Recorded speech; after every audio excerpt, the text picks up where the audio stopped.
Hi everyone, and welcome back to another episode of Creating Change. My name is Jillian Walsh. I'm a registered dietitian as well as a registered psychotherapist, registered with the colleges in Ontario, Canada. I run a private practice that focuses on eating disorder treatment called Change Creates Change. You can learn more. There should be a link in the bio or the description box below.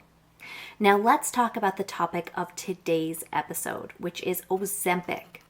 This is a word that's been trending. We've been seeing a lot of information coming out on social media, on general news outlets, and it is all over the advertisements. So I've been getting a lot of questions. What is Ozempic? What does it treat? Is it safe? Should I try it? Those are the sorts of questions that I want to hopefully answer by the end of today's episode. So let's first start with what Ozempic is and what it's intended for. So Ozempic is a drug that is designed to treat type 2 diabetes. In Canada, this is the only approved use of that drug. However, we are seeing some healthcare providers prescribing Ozempic off-label for weight loss. Now, when we talk about Ozempic as a medication, it is a single-use injection. It comes in an injection pen, very similar to an insulin pen or perhaps an EpiPen. It is given or dosed once per week, and the injection goes into either an abdominal area, an upper arm area, or into the buttocks.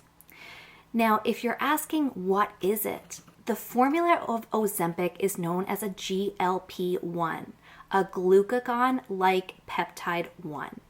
And what it does is it helps the pancreas release insulin. In turn, the body will then use that insulin to unlock cells and absorb blood glucose or blood sugars into the body's cells to be used as energy. This helps to provide any of the metabolic pathways for breathing, for energy in terms of activity or movement, as well as even breathing or pumping our lungs. So in terms of how Ozempic works for folks with type 2 diabetes, it gives them more improved blood glucose control or blood sugar control. So why do we keep hearing it in the context of weight loss? And I had to do some digging to learn a little bit more. So from the science, Ozempic does not cause permanent weight loss. And in most cases, it's not even drastic weight loss, especially at some of those lower doses. However, the GLP-1 medications, such as Ozempic, may suppress appetite. And so what happens is that folks that are taking Ozempic tend to eat less food. Therefore, they may experience some weight loss. However, this weight loss is often minor and temporary because most folks do not stay on Ozempic long term. There's multiple reasons for this, one of them being cost. It is quite an expensive drug. Furthermore, drug coverage from insurance companies are getting a lot more tighter with the restrictions to cover this drug. So a lot of folks cannot afford hundreds of dollars a month out of pocket for the drug Ozempic. What happens when folks come off of Ozempic is their appetite returns to normal and any weight loss that they may have reached usually returns. This can look like, yo-yo dieting, or it can look like rebound weight gain. Unfortunately, this can also lead to or exacerbate disordered eating. So let's talk a little bit more about that piece. When we're talking about the disordered eating population, some folks may seek out Ozempic as a symptom or a behavior of their disordered eating. It may seem like the quick fix to achieve their weight loss goals. But remember, if this is in the context of an eating disorder or disordered eating, this can actually strengthen that mental health concern, which is one of the last things we want to do. We very much discourage the use of Ozempic in anyone with a history of an eating disorder who may be actively living with disordered eating or with a full eating disorder diagnosis. Now, for folks that may indicate that they require Ozempic, such as the type 2 diabetes population, they oftentimes will ask, is Ozempic safe? So keep in mind, with most medications, there will be benefits and there will be risks. The risks associated with Ozempic are increased risk of thyroid cancer, pancreatitis, gallstones, diabetic retinopathy, or female infertility.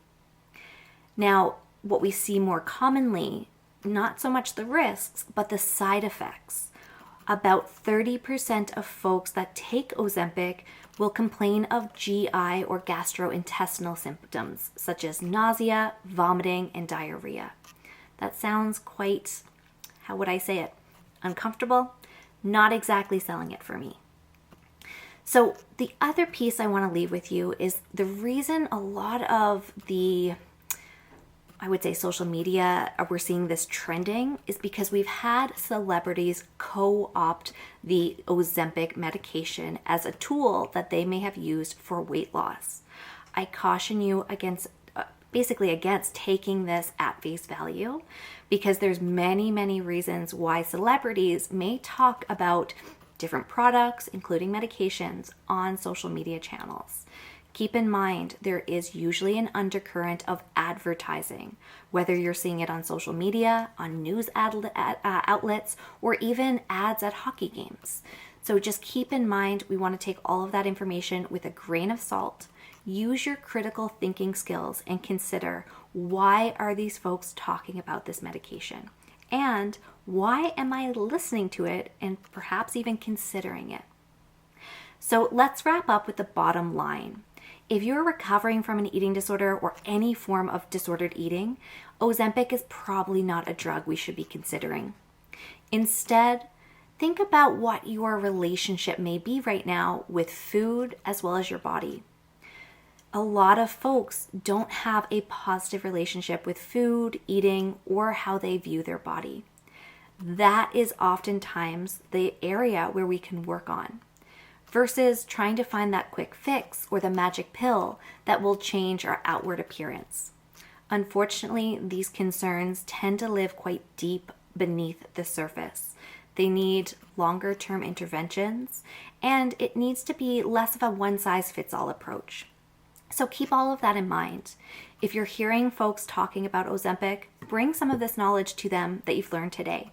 Keep in mind, all of our videos and our blog posts are evidence-based, and you can find the references on our website under the articles tab.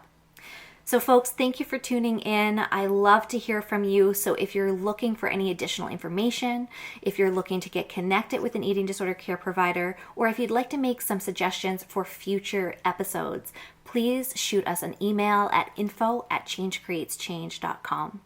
You'll find some additional links in the description below that can take you to find some of that information that you might be looking for. Thanks for being here. Bye for now.